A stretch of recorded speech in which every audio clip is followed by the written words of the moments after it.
దశాబ్దం పైన నన్ను వ్యక్తిగతంగా తిట్టారు, కించపరిచారు, అవమానం చేశారు.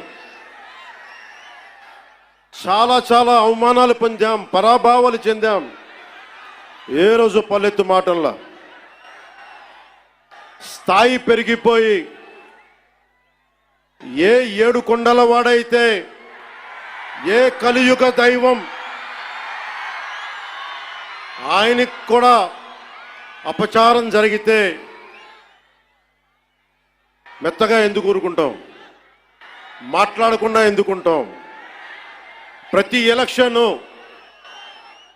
ప్రతిదీ రాజకీయ కోణంలోనే చూస్తామా? అన్ని రాజకీయాలేనా?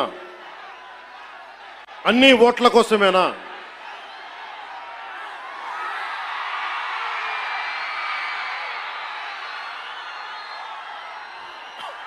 నా జీవితంలో ఇలాంటి రోజు రాకూడదని ప్రార్థన చేశాను. మనస్ఫూర్తిగా చెప్తున్నాను. నా తల్లి పాదాల సాక్షిగా, వెంకటేశ్వరుడి పాదాల సాక్షిగా ఏ రోజు కూడా ఇలా మాట్లాడాల్సిన రోజు అవసరం రాదు అనుకున్నా. కానీ వైసీపీ నాయకులు తెప్పించారు. ఈ రోజున ధర్మో రక్షతి రక్షిత,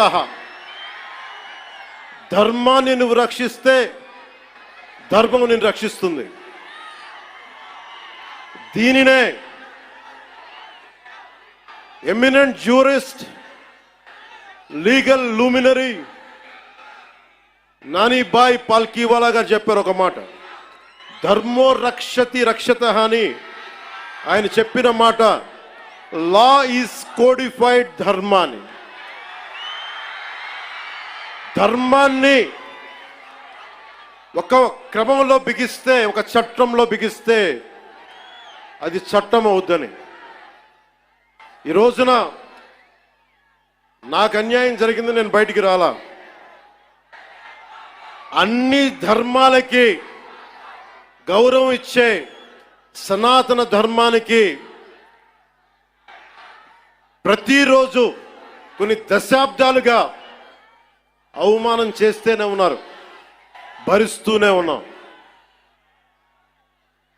కల్తీ ప్రసాదాలు పెట్టారు. ఇదే తిరుపతిలో గతంలో జరిగిన వారాహి సభలో మీకు తెలియజేశాను, అపచారం జరుగుతోంది, సరిదిద్దుకోండి అని చెప్పాను. విన్లా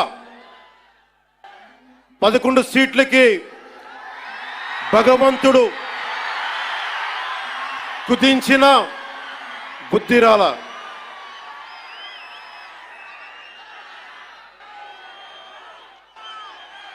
కొంత నేను ఈ స్పీచ్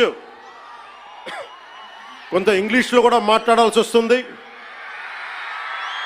కశ్మీర్ నుంచి కన్యాకుమారి వరకు అర్థం అవ్వాలంటే కొంత ఇంగ్లీష్లో తప్పదు. అక్కడక్కడ కొంచెం సహకరించండి.